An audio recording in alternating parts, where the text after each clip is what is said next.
আব্বা, আমার সম্পত্তি যদি আমার বুঝা না দাও, আমি এই গরমে সব আগুন জ্বালাই দিব, সব কিছু ধ্বংস করে বলাম। আব্বা, তবে একটা কথা কান খুলে শুনে রাখ, আমেনারে আমি মেয়ে হিসাবে মানছি। এই বাড়িতে মিমের যতটুকু হক আছে, আমেনারও ঠিক ততটুকু হক আছে। আমি মানি না। কাজের মায়ের নিজের বোন হিসেবে আমি কোনোদিন মানি না। তোর মানা না মানায় আমার কিচ্ছু যায় আসে না। আব্বা, আসতে ভাইজান আসতে, বাপের উপর আঙ্গুল তুললেন। তোরে আজকা তো আজকে মারি ফান। কামলার বাচ্চা স্যার কইতাছে, ব্যথা লাগতাছে স্যার। সালাদ দেন। ছাড়া দাও বাবা। বন্ধুরা, ভাবতেও অবাক লাগছে যে সম্পত্তির লোভে পরিবারের মানুষগুলো এতটা জঘন্য আর বেইমান হতে পারে। সত্যের মৃত্যু নেই নাটকের আজকের পর্বে যে টুইস্টটা দেখলাম, সেটা জাস্ট মাথা নষ্ট করে দেওয়ার মতো। একদিকে ৮ লাখ টাকা চুরির নাটক, অন্যদিকে বাবাকে খাবারে বিষ বা ঘুমের ওষুধ দিয়ে চিরতরে সরিয়ে দেওয়ার ভয়ঙ্কর এক ষড়যন্ত্র।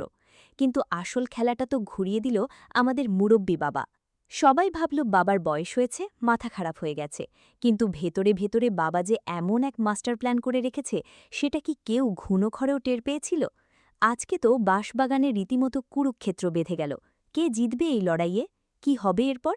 জানতে হলে ভিডিওটি একদম শেষ পর্যন্ত দেখুন।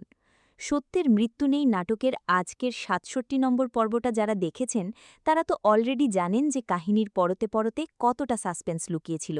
শুরুতেই আমরা দেখলাম ওই ৮ লাখ টাকা চুরির ঘটনা নিয়ে তুমুল উত্তেজনা।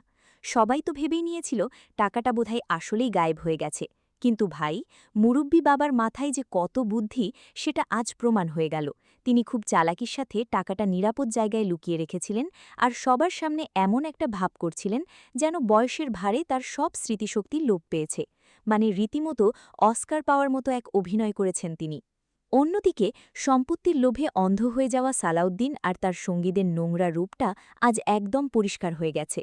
তারা বাবার খাবারে বিষ বা ঘুমের ওষুধ মিশিয়ে তাকে রাস্তা থেকে সরানোর যে জঘন্য চেষ্টা করেছিল, সেটা একদমই কাজে আসেনি। বরং বাবা যখন পুরোপুরি সুস্থ হয়ে এসে তাদের সামনে পাহাড়ের মতো দাঁড়াল, তখন তাদের মুখের এক্সপ্রেশন জাস্ট দেখার মতো ছিল। বিশেষ করে বাঁশবাগানের ওই দৃশ্যটা, বাবা যখন সরাসরি তাদের মুখের ওপর বলে দিল যে সে তার পুত্রবধূ আমেনাকে নিজের মেয়ের চেয়েও বেশি সম্মান করে এবং ঘরের ভেতরের সব চক্রান্ত সে ধরে ফেলেছে, তখন তো পুরো গেমটাই ঘুরে গেল। আর শেষের ওই ধুমধুমার মারামারি তো এপিসোডের উত্তেজনাকে একদম পিকে নিয়ে গেছে। এখন সবচেয়ে বড় প্রশ্ন হল, আগামী ৬৮ নম্বর পর্বে আমরা কি দেখতে পাব? আজকের পর্বের শেষে যে বিশাল মারামারি শুরু হলো, তার পরিণতি কি হতে পারে? আমার প্রেডিকশন বলছে এই মারামারির পর সালাউদ্দিন আর তার গ্যাংয়ের অবস্থা খুব খারাপ হতে যাচ্ছে। যেহেতু মুরব্বি বাবার সাথে এখন তার বিশ্বস্ত ছেলে এবং শক্ত লোকজন আছে, তাই খুব সহজেই তারা এই চক্রান্তকারীদের